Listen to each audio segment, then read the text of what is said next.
خدا کے اعمال کی ہیومن برین کے ساتھ جسٹیفیکیشن تلاش کرنا انتفاق آ جائے. تو ڈیوائن عمل ہے, ڈیوائن جسٹیفیکیشن ہے. آپ اپنے ہیومن اعمال کی ہیومن جسٹیفیکیشن نہیں ڈھونڈو. جسٹیفیکیشن کی جب جسٹیفیکیشن ہے اپنے ساتھ سبرایا نہ کرو مطلب ٹھیک ہے. تو آپ جو انسان عمل ہے نا وہ انسان جسٹیفائی کرے یا اس کی جسٹیفیکیشن ڈھونڈے. خدا نے ایک وقت میں ایک کام کر دیا, دوسرے وقت میں اسی جگہ پر دوسرا کام کر دیا. بعض اوقات محنت کامیاب ہوتی ہے, بعض اوقات چانس کامیاب ہوتا ہے. آپ لوگ محنت کر کر کے اکثر لوگ اب مر گئے, محنت کر کے بڑی محنت کی ہے یعنی کہ زندگی گزارنے اور بنانے کے لیے جو موجود فارمولہ تھا پورا استعمال کیا. محنت کی, تعلیم حاصل کی, پھر محنت کی, نوکری حاصل کی, پھر محنت کی, کوئی بات اچھا کیا پیسہ, پھر محنت کی زندگی آسان بنانے کے لیے, پھر محنت کے باوجود جو ہے نا زندگی آخر میں دقت میں ہے. فارمولہ صحیح ہے, نتیجہ غلط ہے. جو انسان کا جی آپ نے صحیح آپ کا مطلب یہ ہے کہ فارمولہ صحیح ہے, نتیجہ صحیح نہیں. اور جبکہ دوسرا آدمی اس نے جو ڈیزائر نتیجہ تھا ہمارا وہ جاتے جاتے تو آپ کی شروع کر دیتا اور اس کے بعد وہ نتیجہ ہو جاتا ہے جو آپ کے اعمال کے نتیجے میں نہیں برآمد ہوا. اب آپ جسٹیفیکیشن ڈھونڈو تو اللہ نے کیا کیا ہے یہ سمجھ آئے گی کبھی. ایک آدمی کے ساتھ ایک سلوک ہو رہا ہے اور دوسرے آدمی کے ساتھ انہی حالات اور انہی پرابطن میں ایک اور سلوک ہو رہا ہے.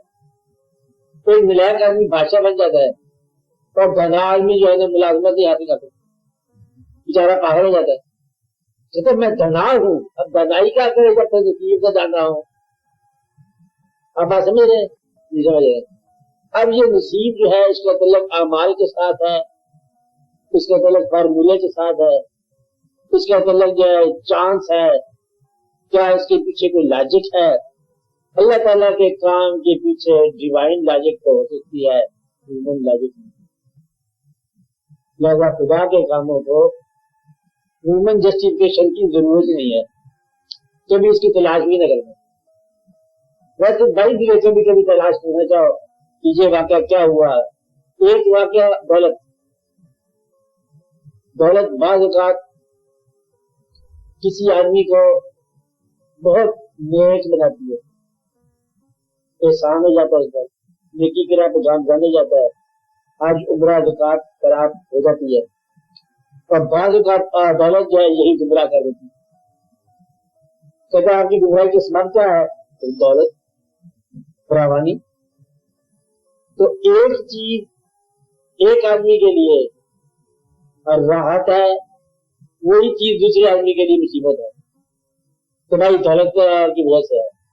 برعکس اس کے بعض اوقات غریبی جو ہے انسان کو اللہ کے قریب کر دیتی ہے اور بعض اوقات غریبی جو ہے یہ گمراہ کر دیتی ہے, کافر میں. تو یہ ہماری زندگی ہے, یہ بھی کوئی زندگی ہے, گمراہ ہو گیا, کافر ہو گیا. اس لیے اللہ تعالیٰ کے کام کو پہلی بات جو ہے نا وہ یہ ہے کہ جو وہ کر رہا ہے اسے اس کو آپ مان لیتے.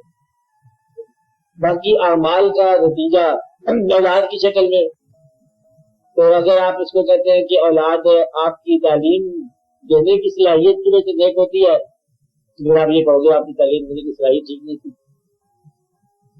صلاحیت کے نام ہے اولاد کا بہتر ہوگا, یا کالج اسکول کا نام ہے اولاد کا بہتر ہوگا, یا ماحول سوسائٹی کا نام ہے اولاد کا بہتر ہوگا, یا حسن اتفاق کا نام ہے, یا فارن لٹریچر کا نام ہے, یا آپ کے ٹی وی کے نام ہے, یا آپ کی وی سی آر کا نام ہے, یا جو بھی آپ کے غفلتیں موجود ہے اس کی وجہ سے اولاد نکلے گی. یہ وجہ ہو سکتی ہے. ایک وجہ یہ سکتی ہے کہ اللہ کی طرف سے ایسا ہی ہے. دوسری وجہ یہ ہے کہ جو ماحول آپ نے دیا اولاد کو, آپ کے والدین نے آپ کو نیکی کا اس نے کچھ اثر دیا, تاثیر دی. کم از کم آپ کے سامنے نمازیں روزہ حج بھی پڑھتے رہے, اور آپ نے ابھی اولاد کے سامنے وی سی آر لیا, اولاد کے سامنے استعمال کیا, اور اولاد دیکھتی رہی, اور آپ کے اعمال سے اپنے اعمال کا راستہ